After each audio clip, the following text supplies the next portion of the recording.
이 시간 성경 봉독을 안성년 목사님께서 해주시겠습니다. 하나님의 말씀 사도행전 6장 1절에서 7절까지의 말씀을 대독에 올리겠습니다. 그때에 제자가 더 많아졌는데 헬라파 유대인들이 자기의 과부들이 그 매일 구제에 빠짐으로 히브리파 사람을 원망한데 12 사도가 모든 제자를 불러 이르되 우리가 하나님의 말씀을 제쳐놓고 공궤를 일삼는 것이 마땅치 아니하니 형제들아 너희 가운데서 성령과 지혜가 충만하여 칭찬 듣는 사람 7을 택하라.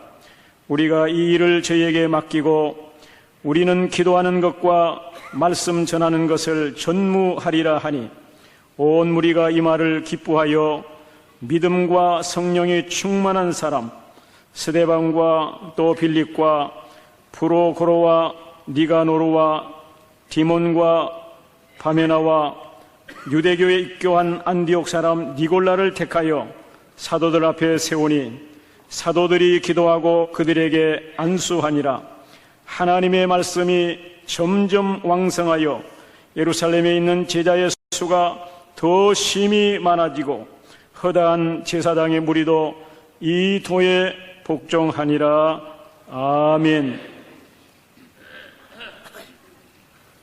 급변하는 세상과 개혁교회의 부흥이라는 제목을 가지고 현 대신대학교 총장으로 계시고 총신대학교 명예교수로 계시는 정성구 목사님께서 나오셔서 강의해 주시겠습니다.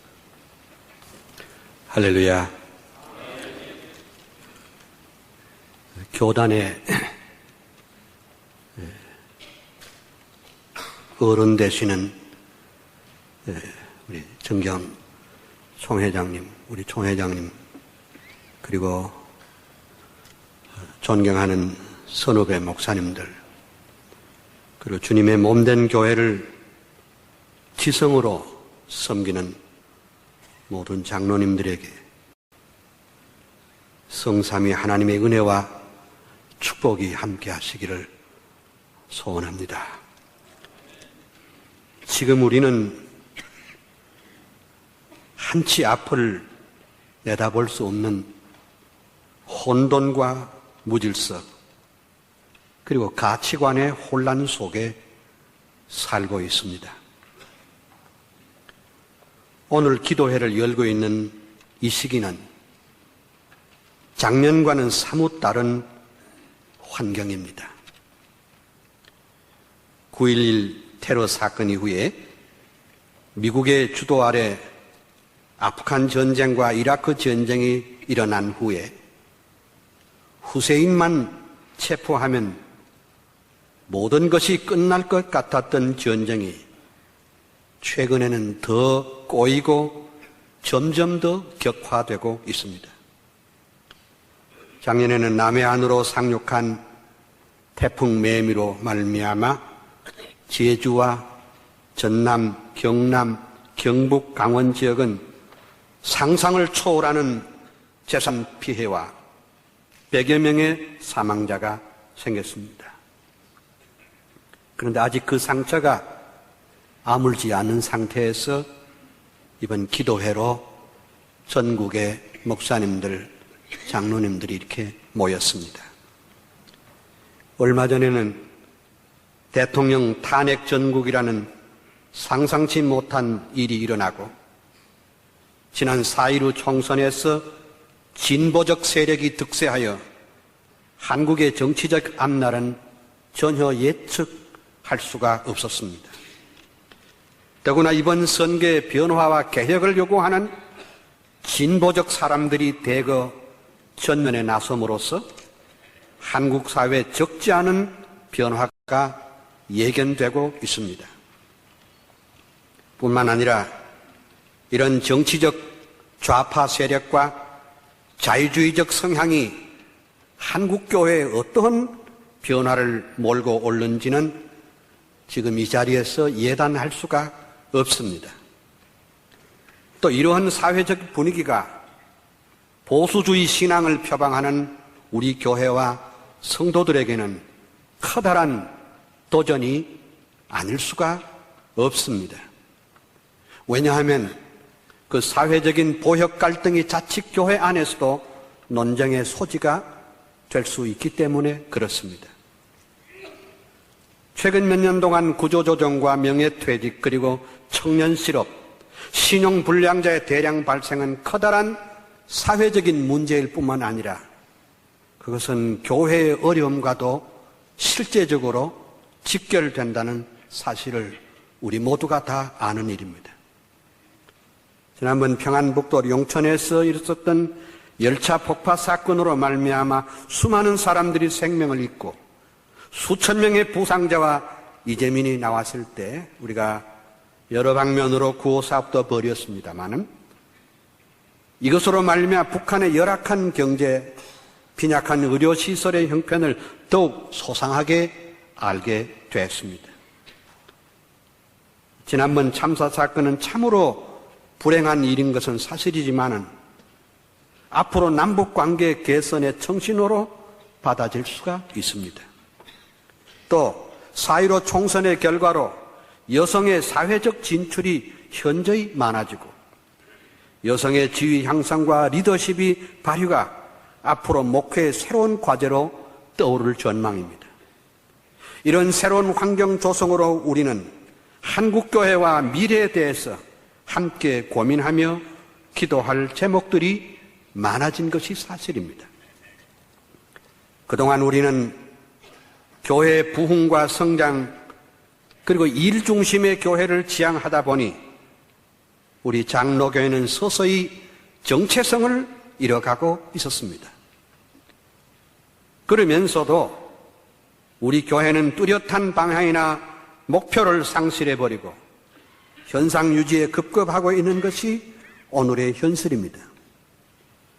예배의 형식과 방법은 개혁교회의 전통에서 훨씬 벗어나서 실용적이다 못해서 인간 스스로 즐기는 예배로 전락하고 말았습니다. 그래서 이러한 절박한 시기에 강단을 맡은 전국교회 목사님들과 주님의 몸된 교회를 수종드는 장로님들이 함께 모여서 오늘의 우리 교회의 역할과 사명을 바로 깨닫고 고민하면서 개혁교회의 정체성을 회복하여 21세기 우리 교회의 진로를 모색하는 자리여야 할 것입니다. 그것은 곧 우리 시대의 교회 지도자들의 자각이며 교회의 개혁일 것입니다. 아무리 시대가 어렵고 앞이 캄캄해도 성령과 말씀으로 깨어있는 지도자들이 있는 한 한국교회는 소망이 있는 줄 믿습니다. 이 시간 저는 여러분들에게 세 가지로 말씀드리려고 합니다. 첫째는 도대체 이 시대의 환경이 어떠냐? 밖으로 볼 때 이 시대의 환경이 어떠냐? 두 번째는 안으로 볼 때 오늘 우리 교회의 형편은 어떠냐? 그걸 살핀 연후에 그러면 어떻게 하면 오늘의 안과 바깥의 모든 문제를 해결하고 어떻게 하면 우리 교회가 다시 한번 두 주먹 불끈 쥐고 일어나서 이 한 시대에 우리에게 맡겨주신 시대적인 사명을 감당할 수 있을까? 이 세 가지 큰 주제를 가지고 말씀을 드리려고 합니다. 첫째는 21세기의 급변하는 세상과 성경의 메시지를 잠시 살피겠습니다. 오늘 우리 시대의 변화는 말 그대로 빛의 속도로 변화하고 있습니다. 그러나 우리 교회의 대응은 매우 느리고 둔감해서 시대에서 저만치 뒤떨어져 있는 것이 사실입니다. 세상이 모두 디지털화되고 컴퓨터를 통해서 모든 서류와 모든 예약과 자금 결제가 이루어지기 때문에 이를 따라잡지 못하는 세대들은 시대의 낙오자가 되기가 쉽습니다.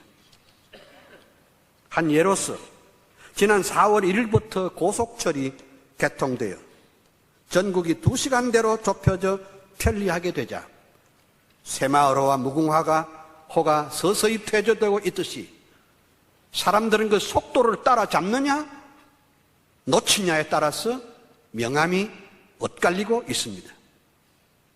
지금 서구 사회는 돌이킬 수 없는 다원화 사회가 되어가고 있습니다. 그래서 이 종교 다원적 사회는 예수 그리스도만이 유일한 구세주라는 믿음을 포기하게 만들었습니다. 그들은 기독교만이 하나님께 나아가는 유일한 길임을 인정치 않습니다. 그래서 종교다원주들이 이 세상의 여러 종교와 가치들 중에 구미에 맞는 것을 종교적 슈퍼마켓에 고르면 된다고 저들은 생각합니다. 세상은 우리에게 끊임없이 다양성을 인정하고 종교다원주의를 계속 우리에게 주장합니다. 공영방송들이, 신문들이 앞을 다투어서 사회 명사들을 앞에 세워가지고 기독교만이 참된 종교가 아니라 모든 종교는 똑같다는 식을 공영방송이, 신문이 앞다투어서 지금 이렇게 선전하고 있습니다. KBS의 열린 음악회라든지 우리 문교부에서 말하는 열린 교육이라든지 열린 예배, 이 열린이라는 표현으로 변화를 촉구하고 다양성과 다원주의를 주장하고 있습니다. 세상의 변화는 단순히 속도 때문에 그런 것만 아닙니다.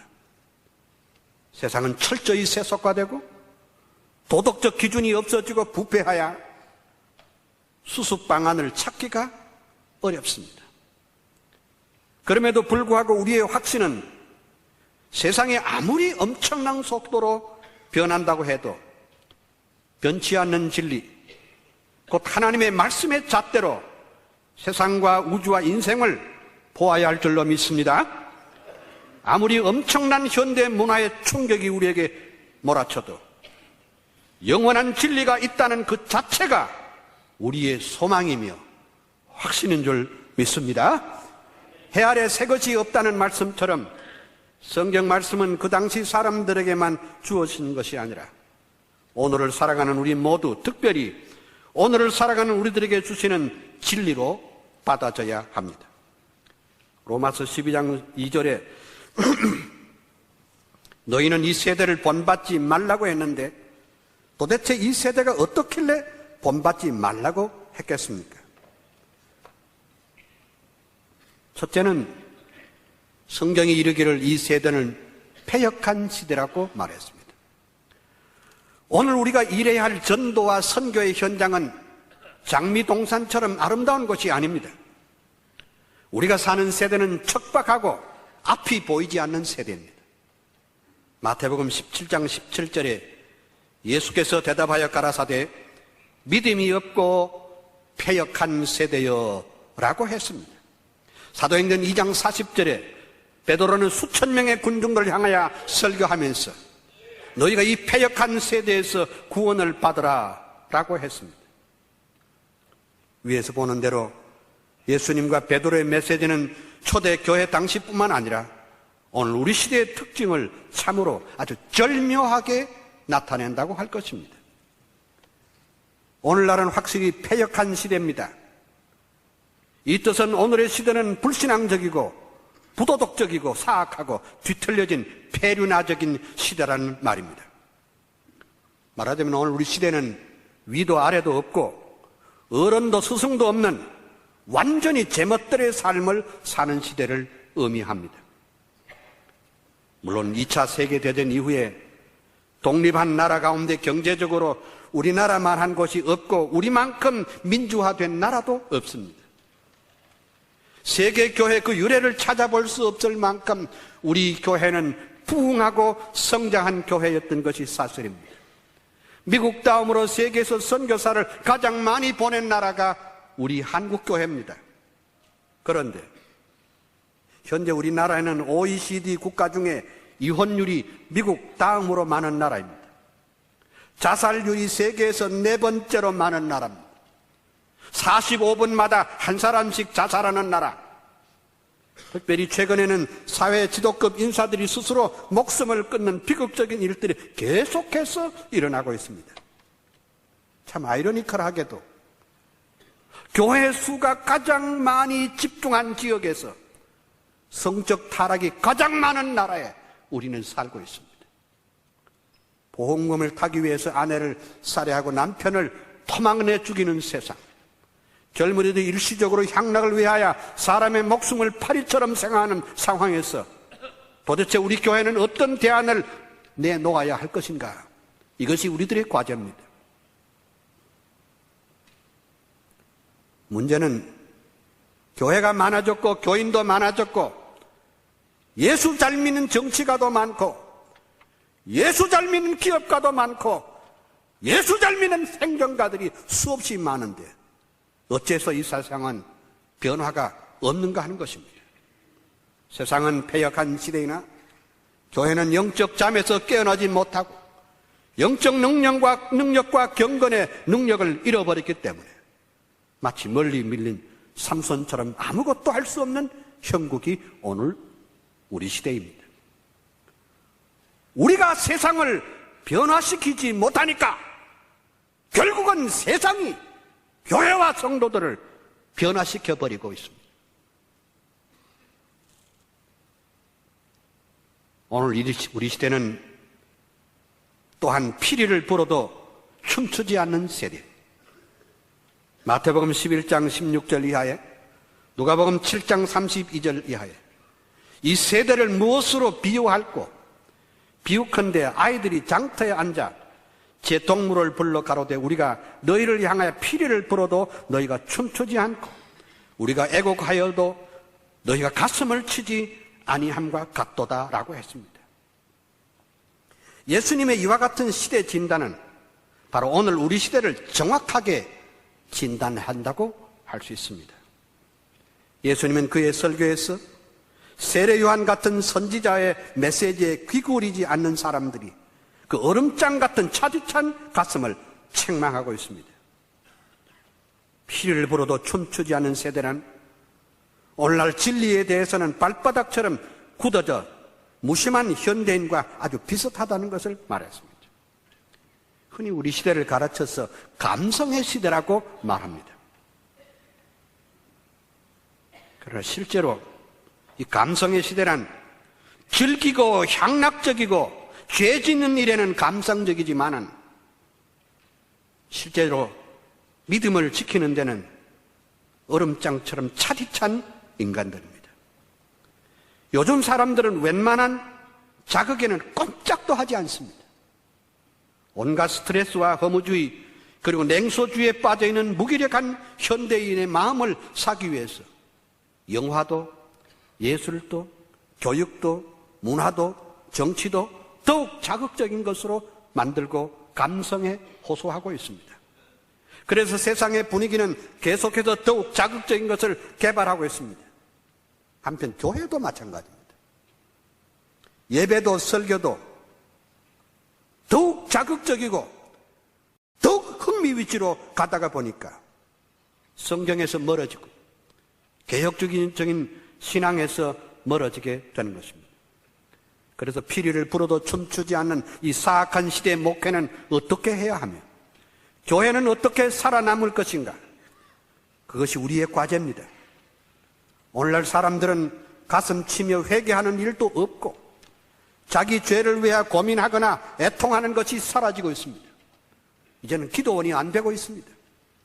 교회 분위기를 보면 지도자들은 교인들에게 부담을 주지 않으려고 솜방망이를 가지고 두들기는 것처럼 흉내만 내고 있습니다. 인본주의와 유물주의, 배금주의가 난무한 시대에 우리는 살고 있습니다. 바울은 그의 생애 말년에 사랑하는 믿음의 아들 디모데에게 말세에 일어날 일에 대해서 경고를 했습니다. 바울은 성령의 감동으로 장차될 일을 훤히 내다보고 있었습니다. 그것은 너무나 정확했어요. 오늘 우리 시대를 카메라로 정확하게 클로즈업한 것과 같습니다. 디모데후서 3장 1절 이하에 네가 이것을 알라 말세 고통하는 때가 이르니 사람들은 자기를 사랑하며 돈을 사랑하며 자긍하며 교만하며 회방하며 부모를 거역하며 감사치 아니하며 거룩지 아니하며 무정하며 원통을 풀지 아니하며 참소하며 절제하지 못하며 싸나우며 선한 것을 좋아하지 아니하며 배반하며 팔며 조급하며 자고하며 쾌락을 사랑하기를 하나님보다 더하며 경건의 모양은 있으나 경건의 능력을 부인하는 자니 이 같은 자들에게 내가 돌아서라! 이것이 바울의 메시지입니다. 네 번째는 악하고 음란한 세대입니다. 예수님께서는 당시 시대의 상황을 분석하면서 악하고 음란한 세대라고 마태복음 16장 4절에 말했습니다. 그런데 이 말씀은 오늘 우리가 살고 있는 한국 사회에 대한 적절한 표현이라고 할 수 있습니다. 그러면 어째서 1세기의 상황과 21세기의 상황이 그렇게도 비슷합니까? 그것은 1세기 사람들이나 21세기 사람들은 모두가 똑같은 죄인이고 그 인간성은 변치 않았기 때문에 그렇습니다. 이 시대는 소돔과 고모라를 뺨치는 도덕적 타락이 극치에 이르고 있습니다. 이는 롯의 때와 같고 노아의 때와 같다는 것입니다. 지금 우리 사회에 널리 퍼져 있는 일상화된 온갖 PC통신, 인터넷은 향락하는 일, 음란한 자녀들이 넘치고 넘쳐 그것이 강을 이루고 있습니다. 컴퓨터나 인터넷이 악한 것이 절코 아닙니다. 그러나 인간은 죄로 말미암아 전적으로 타락하기 때문에 아무리 훌륭한 과학의 이기나 문화까지도 향락과 음란한 쪽으로만 사용하기를 좋아하는 것이 그것이 인생입니다. 실은 오늘날 사이버 사창가의 모든 젊은이들이 빠져있고 이 젊은이들이 여기에 중독 현상은 치유가 불가능할 정도입니다. 이로 말미암아 정신적 황폐와 그리고 허무주의, 대인 기피증, 이기주의, 퇴폐주의가 만연해 가고 있습니다. 역사적으로 보면 나라가 쇠망한 이유는 가난해서도 아니고 국가의 문명 수준이 낮아서가 아니라 부유하고 힘이 있어도 안으로 부패하고 성적 도덕적으로 타락할 때 망했습니다. 고대 유럽에서 최고의 문명 국가였던 로마 제국이 아주 시원찮고 변변찮은 유목민이었던 훈족이나 당시로서는 야만족 취급을 받았던 게르만 민족으로부터 멸망당했던 것은 그 좋은 예라고 할 수 있습니다. 소득 2만 불도 좋고 IT 강국도 좋고 민주화도 좋지만은 모든 분야에 걸쳐 내부적으로 썩어가고 있다면 희망이 없습니다. 지금 우리는 이러한 위기 상황을 어떻게 대처하며 거대한 음란 사회의 물결을 어떻게 바꾸어서 하나님의 나라 건설과 주님의 몸된 교회를 세우는데 헌신해야 할 것인가 하는 것이 오늘 여기 모인 지도자들의 중요한 과제가 아닐 수 없습니다. 자라는 청소년들을 황폐한 문화에서 보호하고 거룩한 기독교 문화에, 거룩한 성경적 문화에, 거룩한 일꾼으로 세계와 민족과 교회를 위해서 일할 수 있도록 분위기를 조성하고 실제적인 도움을 주셔야 할 분은 바로 우리가 될 줄로 믿습니다. 다섯 번째는 삶의 스타일을 변화시킨 디지털 세대입니다. 마태복음 24장에 보면은 마지막 때에 일어날 징조와 시대적인 변화에 대해서 예수님께서 아주 정확한 표현을 하고 있습니다. 27절에 보면 번개가 동편에서 나서 서편까지 번쩍임같이 인자의 임함도 그러하리라. 과연 오늘날 변화의 속도는 빛의 속도입니다. 과거에는 상상도 못하던 일들이 벌어지고 있습니다. 현대적인 용어를 빌리려면 아날로그 시대에서 디지털 시대로 바꾸어버렸습니다. 이 아날로그 시대의 사람들과 디지털 시대의 사람은 구별되면서 그들 사이에는 세계관도 인생관도 우주관도 신앙관도 엄청난 차이가 있습니다.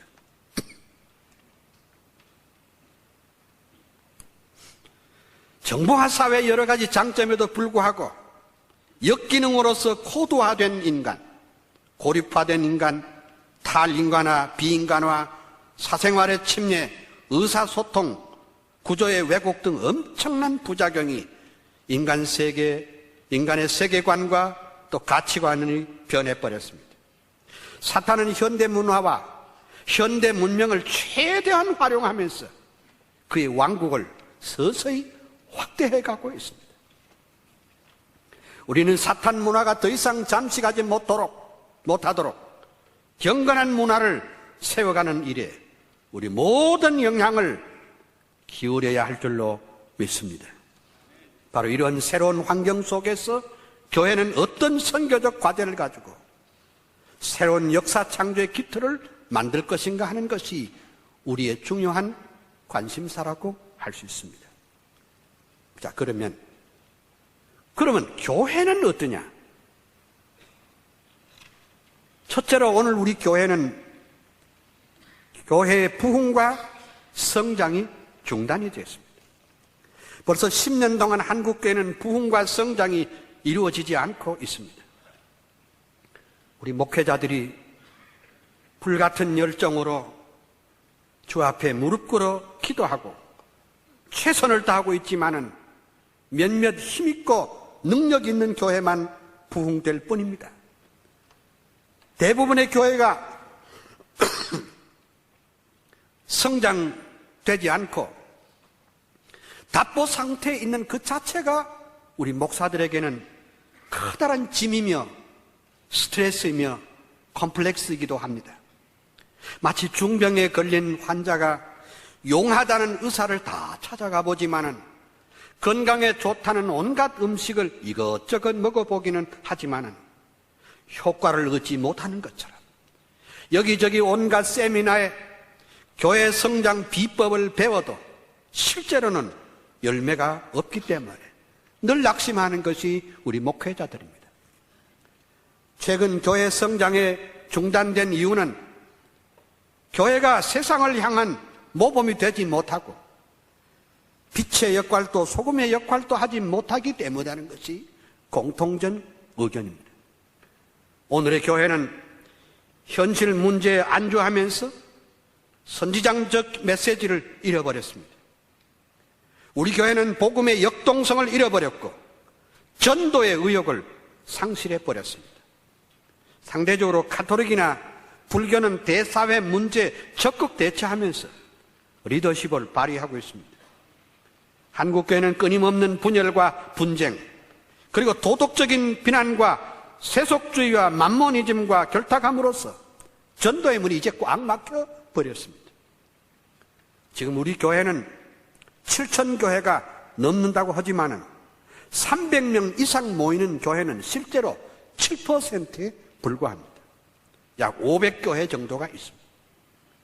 200명 이상 교회를 기준으로 해도 전체 교회 20%밖에 되지 않습니다. 대형 교회는 불과 여느 손가락에 꼽을 수 있을 정도예요. 교회에서 빈익빈 부익부 현상이 가장 두드러지게 나타나고 있는 형편입니다. 우리 교회는 가난하고 소외된 이웃을 돌보는 데 실패했고 장애자들과 병든 자들을 향한 구체적인 그리스도의 사랑을 실천하는 데 대단히 부족했습니다.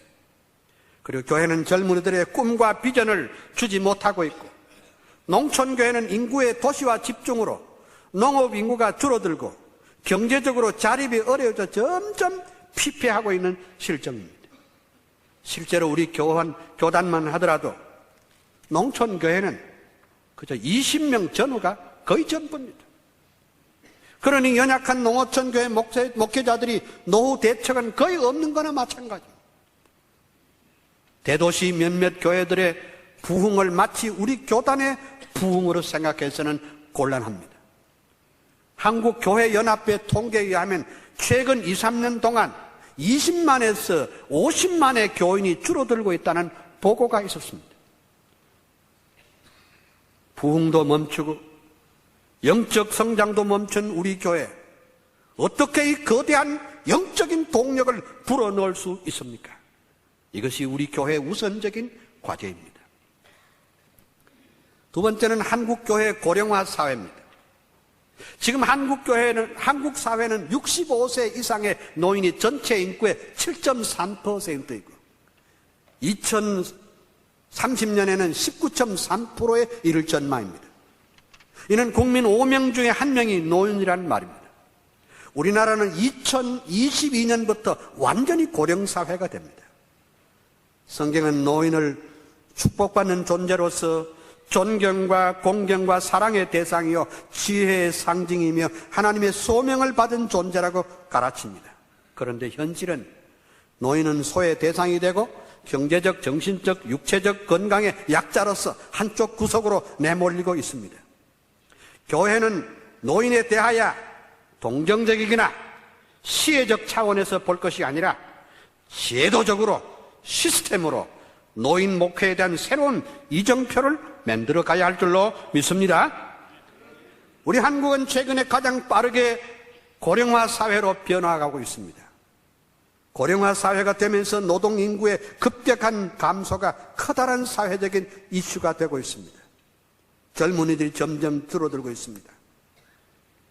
도대체 대학 신입생을 모집하는데 대학에 사활이 걸려 있는 이유는 대학 정원보다도 학생이 엄청나게 적기 때문입니다. 지금 지방대학은 죽어가고 있습니다. 지금은 지방대학이 살아남기는 강력한 구조조정과 M&A, 즉 인수합병을 시도하지 않으면 살아날 수가 없는 실정입니다. 지금은 유치원의 경우에도 입학아동이 점점 줄어져서 추가 모집을 해도 정원이 미달되는 지경입니다. 앞으로 지금처럼 출산율이 저하된다면 앞으로 100년 후가 되면 한국 인구는 1600만 명밖에 되지 않습니다. 이는 인구의 3분의 1의 수준입니다. 이런 사회 현상을 살펴보면 오늘 우리 한국교회는 위기에 처해 있습니다. 즉 이 말은 앞으로 100년 후에는 문을 닫는 교회가 속출할 것입니다. 교회 공동화 현상이 일어나고 신학교육과 교회 재정 문제 감당할 수 없는 일이 일어날 것을 우리는 예신하고 있습니다. 그 예로서 120년 전에 언더우드를 한국 선교사로 파송했던 성 라파엘 교회가 지금은 언더우드가 세운 세문안 교회 도움을 받아 건물을 겨우겨우 유지하고 있습니다. 앞으로 100년 후에 중국에 선교사를 파송한 우리가 중국 교회의 헌금을 받을 상황이 생길지도 모릅니다. 한국 사회의 고령화는 결국 교회 구성원의 고령화, 즉 늙은 교회가 된다는 뜻입니다. 이는 장차 교회 재정의 급격한 감소로 해외 선교를 할 수 있는 시기가, 할 수 없는 시기가 올지도 모릅니다.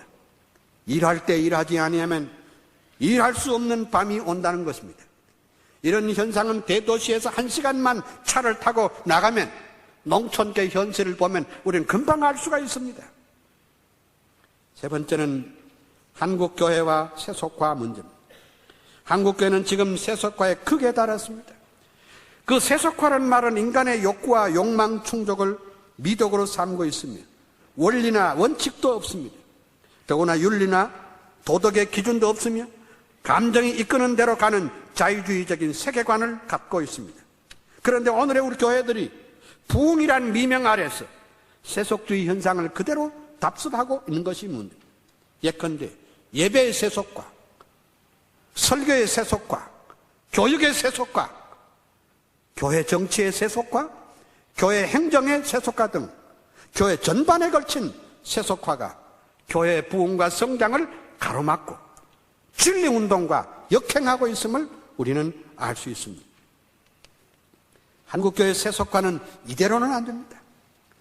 그러면 우리 한국교회가 무엇이 세속합니까? 우선은 교회는 에클레시아 곧 부름받은 공동체이며 그리스도의 몸입니다. 그럼에도 불구하고 우리 교회가 언제부터인가는 교회가 제도화로 굳어지고 규범화, 전통화가 되어버렸습니다. 교회는 하나님의 말씀과 성령님의 다스리고 주관하는 것이 아니라 기득권 사수나 관료적인 정치, 행정의 논리만이 지배하고 있다면 곤란할 것입니다. 우리 목회자들이 가장 빠지기 쉬운 함정은 목회 성공 지상주의의 몰입인데 이로 말미암아 소유의식과 주인의식이 지나쳐서 여러 가지 혼란과 잡음이 있는 것도 사실입니다. 오늘 우리가 살고 있는 세상은 물질화, 정보화 그리고 오락과 향락의 극치를 달하고 있는 세상으로서 그리스도인들을 죄악의 진흙탕으로 계속 끌어들이고 있습니다. 그럼에도 불구하고 우리는 세상에 살고 있으나 세상에 속한 자가 아니라는 공간적 참여성과 영적 분리성은 지상교회가 갖는 끊임없는 두 가지 측면입니다. 그러므로 세속주의가 교회 안에 강하게 도전한다 할지라도 우리는 세상에서 떠나는 것이라기보다도 세상의 한가운데 서서 하나님의 나라를 힘차게 선포하고 복음을 증거해서 섬김과 나눔과 사랑의 삶을 살도록 하면서 능히 이기고 승리해야 할 줄로 믿습니다. 이제 마지막으로 21세기의 상황과 교회의 성경적인 부흥 모델이 무엇인가를 생각해 보겠습니다. 존경하는 목사님들 그리고 장로님들, 우리 교회는 이대로 주저앉아 버릴 것인가? 아니면 우리는 장로교회 장자교단으로서 개혁교회 메카로서 다시 한번 자리를 들고 일어나 새롭게 변화된 21세기 환경에 맞서 부흥의 불씨를 붙여나가야 할 줄로 믿습니다. 21세기적인 어둡고 세속적이고 성적 도덕적 타락으로 이렇게 엉망진창이 된 세상에서도 하나님은 우리에게 교회를 맡겼습니다. 그래서 하나님의 나라 건설과 교회의 부흥과 성장을 명령했습니다. 주께서 마지막 말씀하시기를 내가 너희에게 분부한 모든 것을 가르쳐 지키게 하라. 볼지어다 내가 세상 끝날까지 너희와 항상 함께 있으리라고 했습니다. 예수님께서는 21세기에도 아니 세상 끝날까지 주의 종들과 함께 하시기 때문에 여전히 커다란 소망과 확신을 가지고 일할 수 있는 줄 믿습니다. 앞서 제기한 대로 성경의 진리가 참되기 때문에 21세기나 1세기나 세상의 변화와 타락에 대한 그 대응 원리와 대답은 꼭 같습니다. 우리는 이 시대의 변화에 그렇게 움츠러들고 놀랄 필요도 없고 당황할 필요도 없이 복음의 진리를 굳게 잡음으로써 어려운 시대에 바른 대응을 해야 할 것입니다. 오늘의 세상과 시대의 변화의 와중에도 우리 교단이, 우리 교회가 걸어야 할 대응은 역시 성경에서 찾을 수밖에 없습니다. 저는 다음과 같이 몇 가지 성경적 대응 모델을 찾아서 오늘 여러분들에게 제시하려고 합니다. 부흥이 중단되고 지금 지쳐있는 대한예수교 장로회, 우리 총회, 합동적 우리 교회 다시 한번 영적인 활력을 되찾고 부흥의 기틀을 닦아 새롭게 부흥하고 성장하는 동력을 성경의 원리에서 찾을 수 있게 되기를 소원합니다. 첫째는 하박국 3장 내 부흥 모델입니다. 여러분 아시는 대로 하박국은 일찍 그 시대의 아픔을 절감하고 하나님께 불평과 원망의 기도를 했던 사람입니다. 하나님 이럴 수가 있습니까? 어째서 불의한 자는 승승장구하고 진실하게 살려는 사람은 이렇게 힘듭니까? 눈을 가진 하나님이 왜 오늘의 현실을 못 봅니까? 귀를 지으시는 하나님께서 왜 이 소리를 듣지 못합니까? 입을 지으시는 하나님께서 왜 말씀이 없으십니까? 그런 높은 망대에 올라가서 하나님과 단판 기도를 했고, 그런데 하나님께서는 그렇게 외치는 하박국을 향하여 의인은 믿음으로 말미암아 살리라고 했습니다. 그렇습니다. 의가 없는 시대에도 우리는 믿음으로 살아야 할 줄 믿습니다. 하박국은 하나님의 말씀에서 거대한 충격과 은혜를 받고 그의 생애는 바꾸어졌습니다.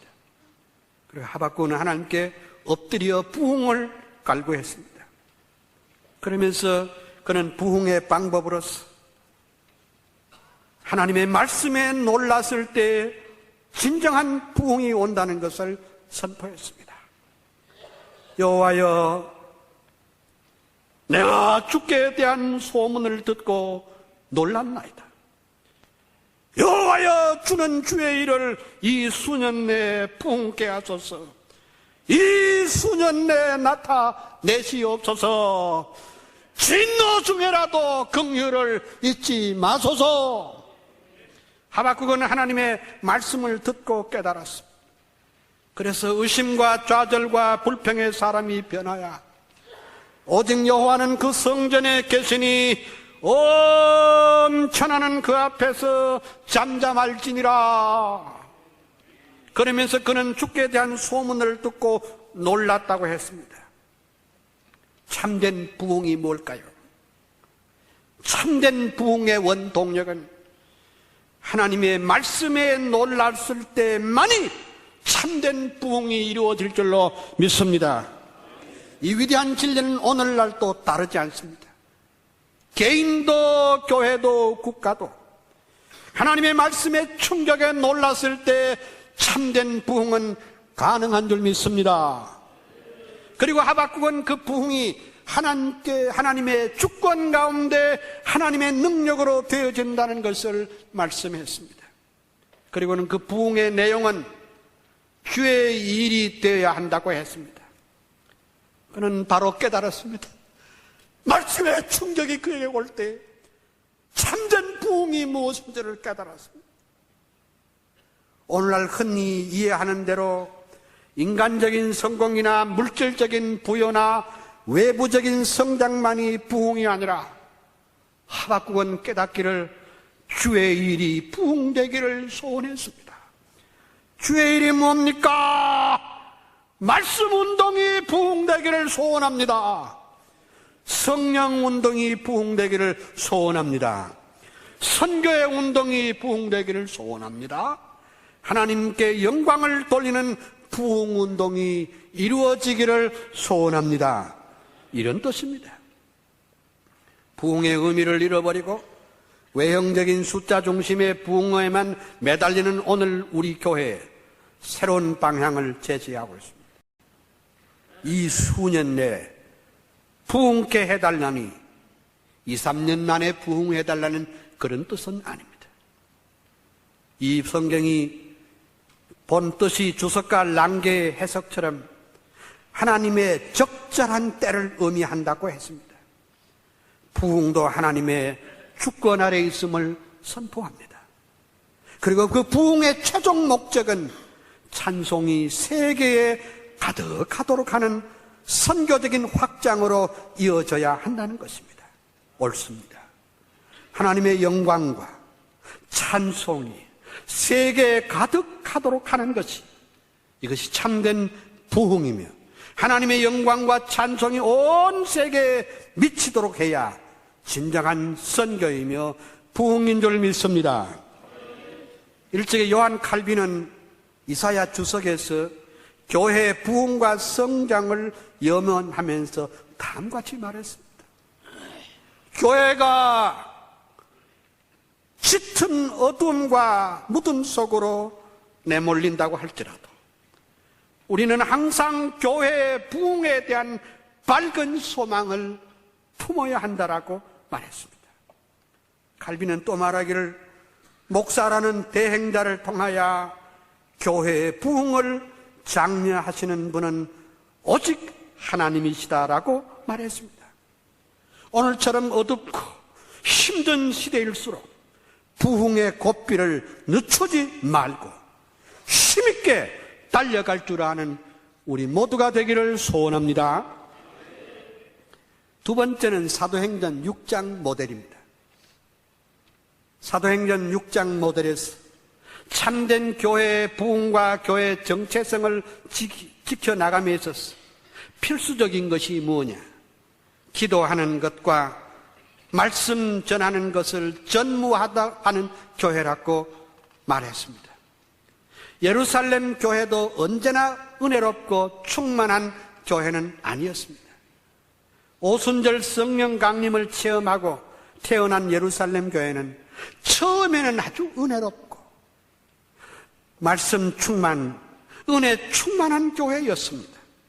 그러나 얼마 가지 못해서 초대교회 갈등 구조는 이질적인 구성과 한치의 양보도 없는 대결 구도로 분열 직전까지 갔습니다.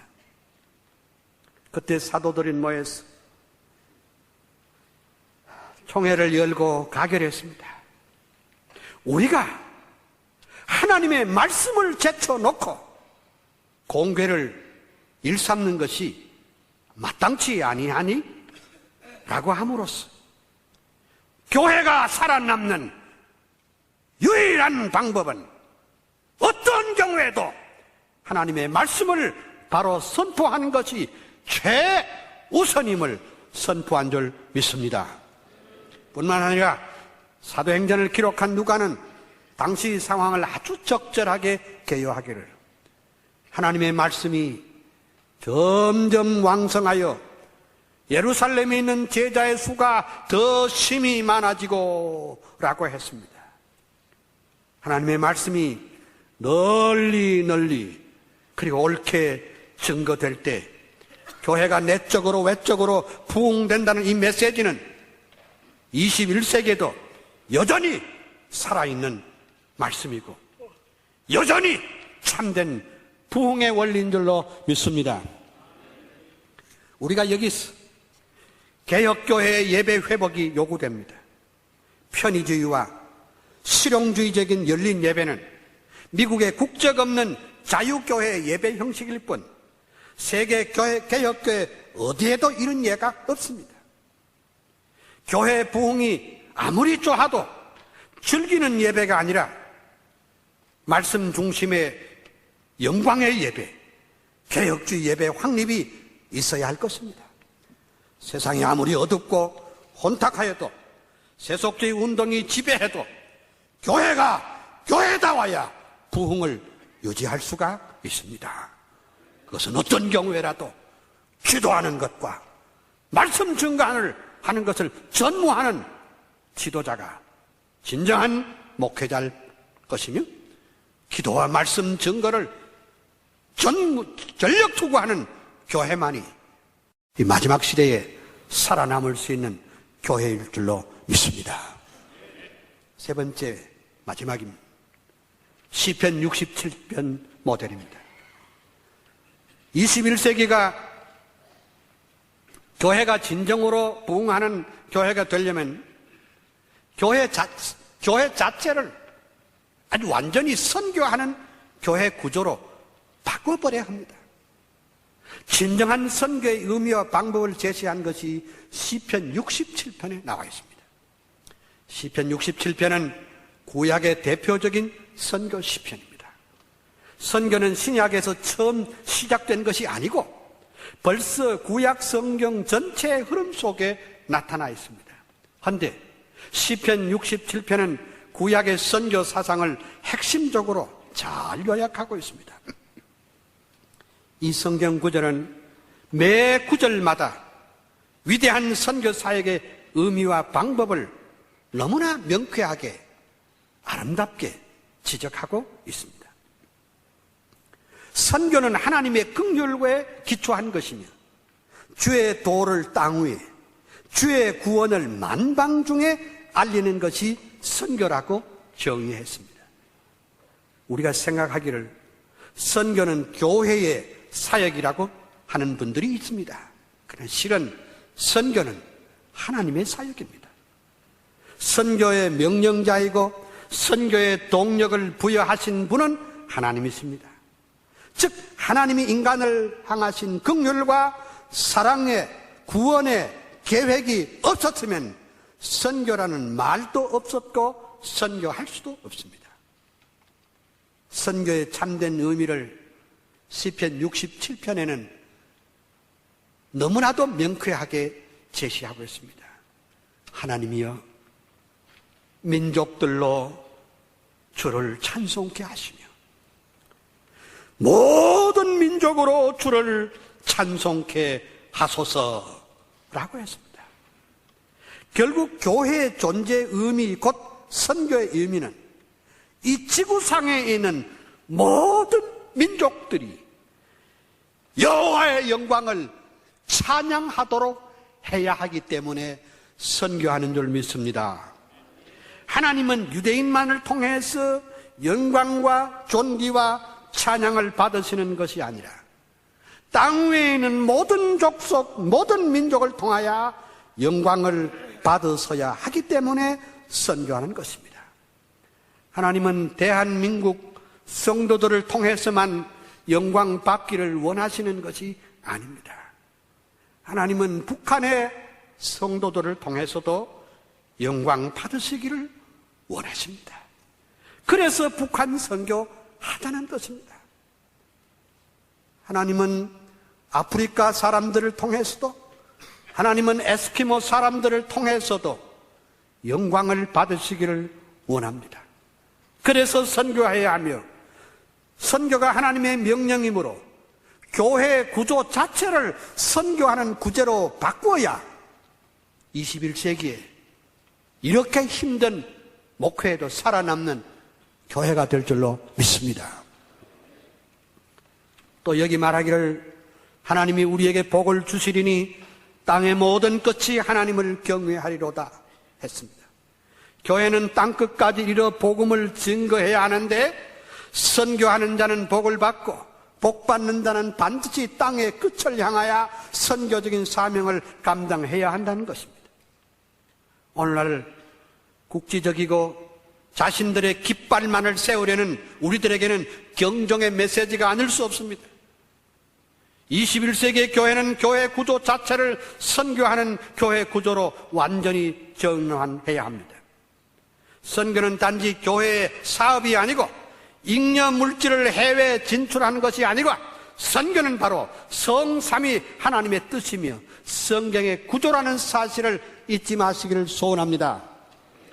21세기에도 살아남을 수 있는 교회는 선교 지향적인 교회입니다. 본질적으로 교회 공동체는 선교 지향적이어야 한다는 뜻입니다. 남아공화국의 선교학자 데이비드 보쉬가 주장한 대로 선교는 교회 중심 핵이고 교회를 교회되게 하는 선교의 본질이기 때문에 그러하다고 했습니다. 결론 드리겠습니다. 존경하는 여러 목사님들 그리고 주님의 종들을 받들고 교회를 성심으로 섬기는 여러 장로님들, 저는 위에서 성경적인 시각에서 오늘의 사회도 분석해봤고 오늘이 우리 교회가 처한 여러 가지 상황도 분석했습니다. 그리고 문제의 심각성도 말씀드렸습니다. 그러나 결국은 문제 해결의 열쇠는 성경에 있음도 발견했습니다. 이제 저는 결론적으로 오늘처럼 변화무쌍한 시대적 상황과 침체된 우리 교단과 교회의 새로운 부흥의 불길을 지피고 선교의 역동성을 불어넣기 위해서 한두 가지 말씀으로 결론을 내려고 합니다. 첫째, 우리가 진정 대한예수교 장로회로서 큰 집이라면 그 이름값을 톡톡히 해야 할 줄로 믿습니다.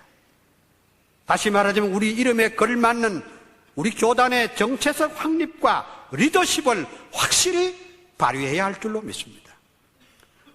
솔직히 제가 말씀드릴게요. 지금 우리는 비유로 말하면 자동차가 왼쪽 깜빡이를 켜고 핸들은 오른쪽으로 꺾어가는 그런 형국입니다. 우리의 구호와 우리 교회 모든 방향과는 전혀 서로 맞지 않게 따로따로 움직입니다. 우리는 장로교의 맏형으로서 그 역할을 충실히 했는가를 뒤돌아봐야 합니다. 정말 우리 교회는 신학적으로 역사적 칼빈주의 신학에 바로 서 있는가? 정말로 신앙적으로 개혁신앙을 바로 갖고 있는가? 아니면 구호뿐인가? 우리의 삶이 진정으로 하나님 중심을 위하여 살아있는지를 되물어야 합니다. 얼마 전에 어떤 군소교단의 목사님이 제게 묻기를, 목사님, 우리는 합동측 교회가 장자교단임을 인정합니다. 그런데 물어봅시다. 그 장자가 차자들에게 도대체 무엇을 해주었으며 지난 세월 동안 우리 차자들에게 장자교회가 무슨 도움을 주었습니까? 라고 물었을 때 저는 대답을 못했습니다. 우리가 한국 장로교회 자존심을 지키려면 그것은 명분이나 명예나 수단이 아니라 진실로 개혁주의 신앙을 가진 자로서 모든 면의 리더십을 보여주어야 할 줄로 믿습니다. 작년에 서점에서 제일 많이 팔린 책의 제목을 아십니까? 작년에 제일 많이 팔린 책이 리더십에 관한 책이 제일 많이 팔렸습니다. 객차가 100량이 있은들 무엇하겠습니까? 기관차가 있어야 객차를 끌고 갈 수 있습니다. 지금 우리 교회는 한국교회 개혁을 위한 리더십을 발휘해야 됩니다. 모두가 자기 중심, 자기 교회 중심, 자기 지역 중심, 자기 사람 중심, 자기 그룹을 위한 이기주의에 사로잡혀 있다가 다른 모든 교단과 교파의 리더십을 빼앗긴다면 우리는 교회의 숫자와 상관없이 우리는 무기력한 교단으로 전락할지도 모릅니다. 둘째, 우리 지도자들은 이 시대의 변화와 개혁의 견인차 역할을 해야 합니다. 앞서 저는 오늘의 사회적, 경제적, 정치적 상황이 너무 어둡다는 것을 말씀드렸습니다. 그리고 오늘 우리 교회가 처한 형편도 가슴이 답답한 것이 너무 많다는 것도 말씀드렸습니다. 그러나 교회의 미래는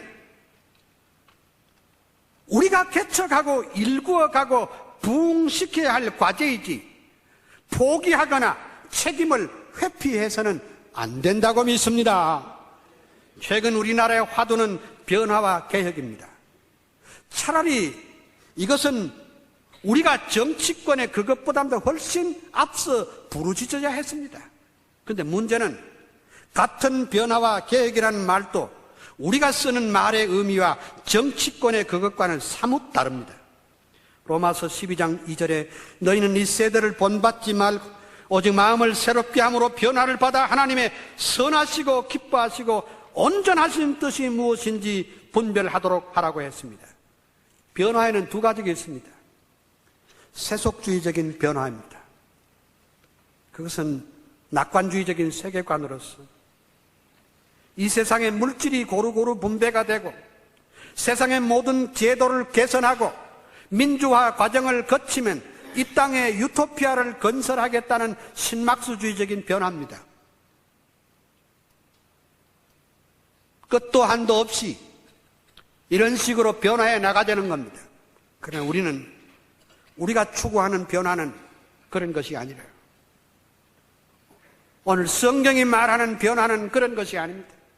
세속적인 변화가 아니라 중생한 사람들이 여호와의 영광과 그의 주권을 높이면서 끊임없이 하나님의 선하시고 온전하신 뜻을 따라 말씀과 성령으로 새로워져가는 변화인 줄 믿습니다. 그래서 궁극적으로 뜻이 하늘에서 이룬 것 같이 이 땅에서도 이루어져야 한다는 것입니다. 이는 곧 주님의 몸된 교회 부흥과 하나님의 나라 건설입니다. 우리는 모두가 죄인입니다. 우리는 모두가 어두워졌습니다. 우리는 시대적 사명과 소명을 망각하고 살았습니다. 우리는 하나님 중심의 개혁과 변화의 바람을 일으켜야 할 줄로 믿습니다. 그것은 바로 사도행전 6장에 기록된 대로 기도하는 것과 말씀 전하는 것을 전무하면 민족에게 꿈과 희망을 주는 교회로서 이웃과 아픔을 함께하는 영적 지도력을 회복하는 우리 교회와 지도자들이 되어야 할 줄로 믿습니다.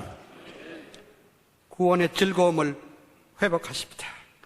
그리고 해서 민족 지도자들, 하나님의 불꽃 같은 눈앞에 우리가 서야 할 것입니다. 이것이 21세기 우리의 교회의 희망이며 꿈이며 찬송이 될 줄로 믿습니다. 사랑하는 목사님들 그리고 장로님들에게 주님의 평화와 은혜와 축복이 넘치시기를 소원합니다. 한 2, 3분간 같이 한번 기도하겠습니다. 다 같이 통성으로 한 2, 3분 기도하겠습니다. 할렐루야. 하나님의 크신 은혜와 축복을 인해서 감사와 찬양과 영광과 존귀를 올립니다. 이렇게 사특한 시대에, 이렇게 죄악이 관영한 시대에, 이렇게 교회적으로도 침체되어 있고 주님이여 부흥이 중단되고 이렇게 메마른 우리 교회 성령의 능력을 덧입혀 주시고 강하게 하여 주시옵시고 능력을 덧입혀 주시기를 원하고 기도합니다. 하나님 아버지여, 농어촌 교회가 피폐해가고 있습니다. 하나님 아버지여, 하나님의 우리 교단이 부흥이 중단되고 있습니다. 다시 한번 우리 교단의 부흥을 일으켜 주시옵소서. 낭패와 실망 가운데 있는 주의 종들에게 영권을 칠변하다 하여 주시옵시고 감당케 하여 주시기를 원하옵고 기도하옵니다. 구원의 즐거움을 회복시켜 주 새롭게 하여 주시옵소서. 예수님 이름으로. 할렐루야. 하나님의 크신 은혜와 축복을 감사합니다. 사랑하는 주님이시여, 이번 기도회가 마치기 전에 우리의 가슴을 달구어 주시옵소서.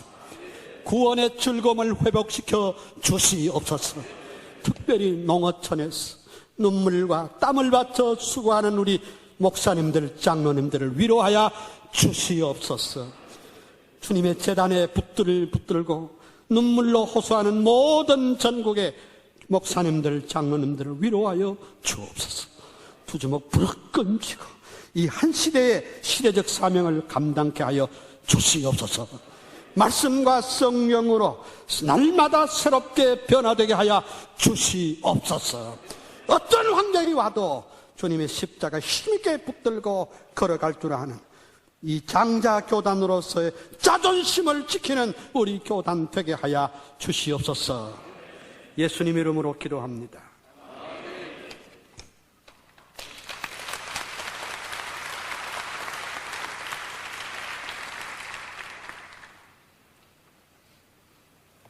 우리에게 주신 과제를 안고 하나님 의지할 때 우리를 붙들어 주실 줄 믿습니다. 246장 찬송 같이 부르십시다. 246장 찬송. 내 주의 나라와 주 계신 성전과 피 흘려 사신 교회를 늘 사랑합니다. 내 주의 교회는 천성과 같아서 눈동자같이 아께서 늘 보호하시네. 이 교회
주님께서 가르쳐 주신 기도 드리십시다. 하늘에 계신 우리 아버지여, 이름이 거룩히 여김을 받으시오며 나라에 임하옵시며 뜻이 하늘에서 이루어진 것과 같이 땅에서도 이루어지이다. 오늘날 우리에게 일용할 양식을 주옵시고 우리가 우리에게 죄 지은 자를 사하여 준 것 같이 우리 죄를 사하여 주옵시고 우리를 시험에 들게 하지 마옵시고 다만 악에서 구하옵소서.